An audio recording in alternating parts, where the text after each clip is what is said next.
नमस्कार दोस्तों आज हम इस वीडियो के माध्यम से स्पष्ट करने जा रहे हैं कि भारत का प्राचीनतम दर्शन आखिर कौन सा है। भारत का जो प्राचीनतम दर्शन है वो सांख्य दर्शन है और इसके प्रवर्तक महर्षि कपिल हैं। अगर हम ज्ञान के स्रोत की बात करें तो ऋग्वेद और उपनिषद ज्ञान के प्रारंभिक स्रोत हैं और प्रथम रूप से वेद और उपनिषद का जो व्यवस्थित अध्ययन हमें मिलता है वो सांख्य दर्शन में ही मिलता है। सांख्य दर्शन के आचार्य महर्षि कपिल के दर्शन को आस्तिक दर्शन की श्रेणी में भी गिना जाता है, क्योंकि आस्तिक का तात्पर्य यहाँ ईश्वर के सत्ता को मानने से नहीं है। यद्यपि सांख्य दर्शन में ईश्वर की सत्ता को नहीं स्वीकार किया जाता है, लेकिन वेदों को प्रामाणिक ग्रंथ मानने की वजह से सांख्य दर्शन आस्तिक दर्शन की श्रेणी में आता है। सांख्य दर्शन का ये मानना है कि प्रकृति और पुरुष का जो मिलन है, जीवन और जहाँ यानी सोल और कॉस्मास का जो ब्लेंडिंग है, जिसे हम सम्मिश्रण कहें, उसी के माध्यम से हम अपने को और इस संसार को महसूस कर पाते हैं। प्रकृति त्रिगुणात्मक है, यानी सत्व रज और तम गुणों से मिश्रित है।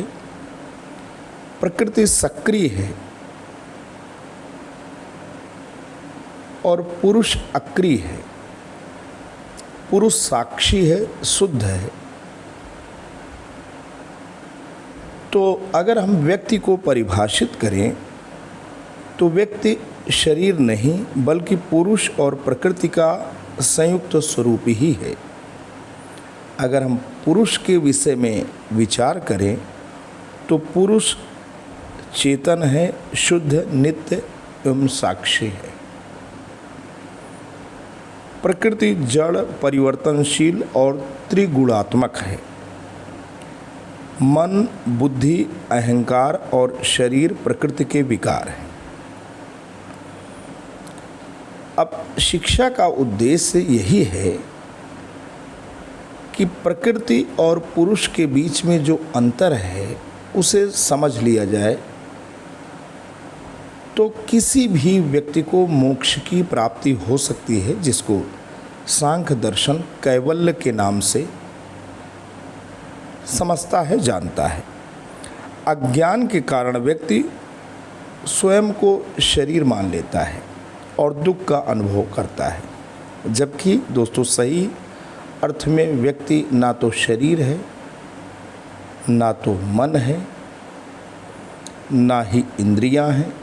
इंद्रियों में अगर हम बात करेंगे तो ज्ञान की इंद्रियां और कर्म की इंद्रियां, दोनों इंद्रियों की बात करेंगे।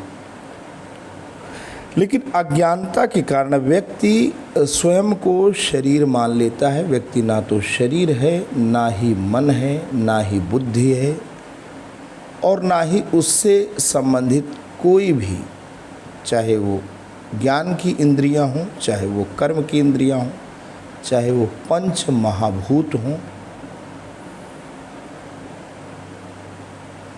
इन सब चीज़ों से व्यक्ति जब एसोसिएट अपने को कर लेता है कि मैं ही करता हूँ, मैं ही करने वाला हूँ, मैं ही चीज़ों को व्यवस्थित करने वाला हूँ, तो ये जो मैं है यानी अहंकार का जो भाव है वही सारी परेशानी का कारण है। तो विवेक ज्ञान से पुरुष और प्रकृति का भेद स्पष्ट होता है, जिससे कैवल्य यानी मोक्ष की प्राप्ति होती है। शिक्षा का उद्देश्य इस विवेक का विकास कर व्यक्ति के बौद्धिक, नैतिक और आध्यात्मिक उत्थान को सुनिश्चित करना है। तो दोस्तों आज के लिए इतना ही। अक्सर परीक्षा में एक प्रश्न आता है कि मैं शरीर, मन तथा बुद्धि का प्रतिरूप नहीं हूँ और भारतीय दर्शन की किस विचारधारा में ये बात कही गई है, तो मैं ना तो एसोसिएटेड हूँ बॉडी से, ना मैं माइंड से, ना इंटेलिजेंस से। और ये जो दर्शन है भारत का प्राचीनतम दर्शन है सांख्य दर्शन, जहाँ इस बात पे विचार किया जाता है। अगले वीडियो में एक नए टॉपिक के साथ आपके सामने पुनः हाजिर होते हैं।